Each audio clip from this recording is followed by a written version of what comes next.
Let's talk about self-driving cars. The sleek pods promising to turn your commute into nap time, or at least a stress-free journey where you can finally relax. They're already here for some, gliding through neighborhoods like ambitious Roombas, quietly mapping every corner and learning the rhythms of our daily lives. The pitch? No more traffic jams, no more road rage, just you living your best life while the car does the work. Imagine catching up on emails, reading a book, or even meditating as you're whisked across town. But while you're binging shows in the back seat, your car is doing more than just driving. It's quietly observing, learning, and adapting to your habits. It's watching, listening, and collecting a staggering amount of data about everything, especially you. Every interaction, every preference, every route you take is being recorded. Every late-night donut run, every off-key sing-along, every stop and start, it's all logged and stored. Your routines become part of the car's memory, building a digital profile of your life on the road. This isn't sci-fi paranoia, it's how these cars work. The technology is designed to be thorough, to anticipate your needs, and to keep you safe. But it comes at a cost. To drive themselves, they need to see, process, and remember everything, especially about their primary passenger, you. The more they know, the better they perform. But the more you give up. So, have we just invited the world's most sophisticated surveillance device into our most private space? Our cars now know us better than some of our friends do. We're used to being tracked online, but this is different. This is physical, constant, and deeply personal. Your movements, your voice, your choices. This isn't about browser cookies. It's a rolling data center that knows where you live, work, and play. It remembers your favorite coffee shop and your secret shortcuts. And yes, someone, or something, is always listening. The microphones are always on, waiting for your next command or perhaps your next secret. The question isn't if your car is spying on you, but how much you're willing to share for the ride. Is the convenience worth the cost to your privacy? Welcome to the future. Convenient, connected, and always watching. The choice, as always, is yours. So, how does your robocar see the world? Not magic, just a team of nosy sensors. Cameras give a 360-degree view, reading signs, spotting pedestrians, and recording everything. LiDAR shoots out millions of lasers to map the environment in 3D, making your car's knowledge of your neighborhood eerily precise. Radar tracks speed and movement even in bad weather, while GPS pins down your exact location. All this data feeds into a powerful AI brain, making split-second decisions as you ride. But the surveillance isn't just outside. Driver monitoring cameras inside track your attention, drowsiness, and even emotions. Ostensibly for safety, these systems log intensely personal data about your behavior. It's a 24/7 chaperone you can't turn off. Your car isn't just driving, it's watching you, learning you, and storing everything. The line between safety and surveillance is getting very blurry. Your car is a data vacuum, constantly collecting information about your every move. But have you ever wondered where all that info actually goes? First stop, your car's manufacturer. Companies like Tesla, Waymo, and others use your data to improve their fleets, enhance safety features, and develop new technology. But they're also building detailed maps of your daily routines, preferences, and even your favorite destinations. These aren't just car companies, they're tech giants whose real business is data. They analyze, store, and sometimes even sell the information your car generates. Next up, third parties. Insurance companies are eager to get their hands on your driving habits, using real-time data to set your rates and monitor your risk profile. Did you brake too hard or accelerate too quickly? Your premium could spike instantly, sometimes without you even realizing why. Quick question, how do you feel about your car tracking your every move? Drop your thoughts in the comments below. Hit subscribe if you want more deep dives like this, and share this video with a friend who needs to know what's really happening behind the wheel. Law enforcement could access your travel history, turning your car into a witness, or even a suspect, without your knowledge or consent.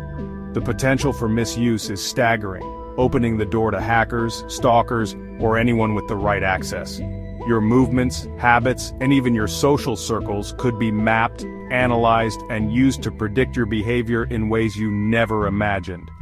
What started as a tool for safety and convenience has become a goldmine for corporations, authorities, and anyone interested in your data. The more data your car collects, the more people want a piece of it, sometimes for reasons you'd never expect. You're not just a driver anymore. You're a moving, rolling data source, constantly feeding information to a growing network. And in this new world, privacy is always on the menu, sometimes as the main course. So, who's got a plate? Pretty much everyone who wants it, and maybe even a few you'd never suspect. So what happens to all this data? The official story is safety and efficiency, but let's be real, it's about money. Your car knows your routines, so expect targeted ads for coffee shops, gyms, and family restaurants as you drive. Your car becomes a rolling billboard, tailored just for you. But it goes deeper. Your driving habits could affect your insurance, your loan eligibility, even your health coverage. Visit fast food too often? Your insurer might see you as a risk.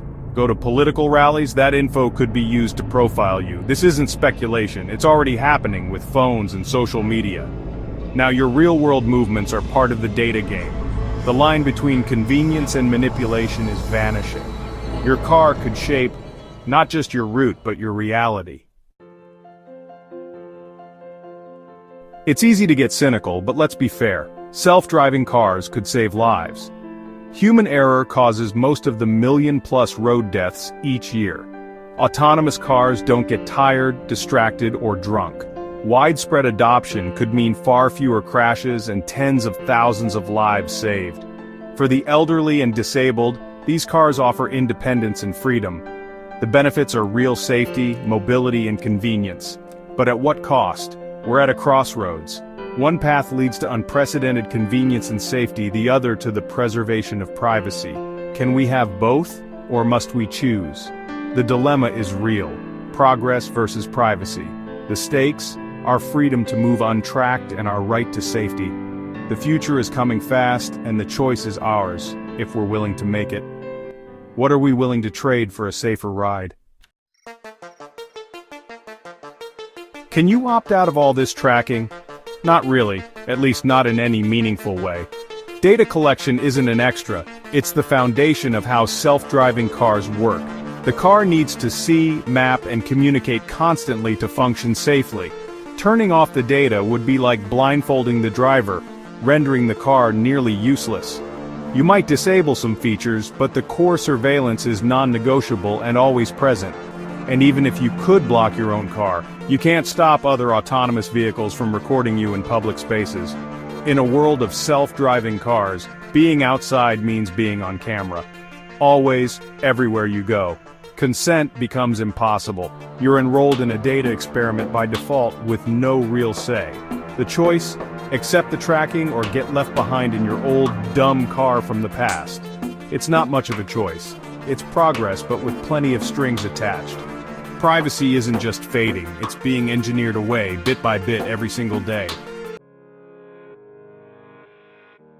Here's the modern bargain. A safer, more convenient world, but at the cost of your privacy. Every day we trade a little more of our personal space for the promise of security and ease. It's a deal that's reshaping how we live, work, and move through our cities. The promise is real: fewer accidents, more freedom, and a leap forward in technology. Self-driving cars offer us the chance to reclaim time, reduce stress, and make our streets safer for everyone. But the price is steep. Your movements, habits, and choices all logged and analyzed.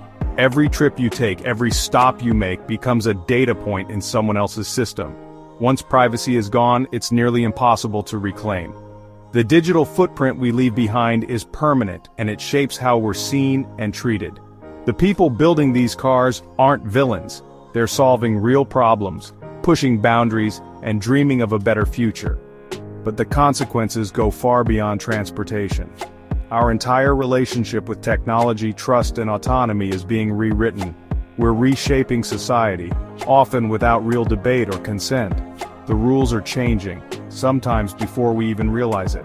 As we hand over the keys, and our data, we must ask, what are we really gaining, and what are we losing?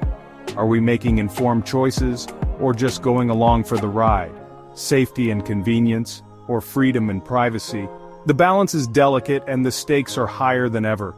The paradox is real. The safer we get, the easier we are to track. Our lives become more predictable, but also more exposed. So next time you see a self-driving car glide by, ask yourself, is this progress, or just a new kind of surveillance? Are we moving forward, or giving up something essential? The future is watching, and it's already here. The question is, are we ready for what comes next?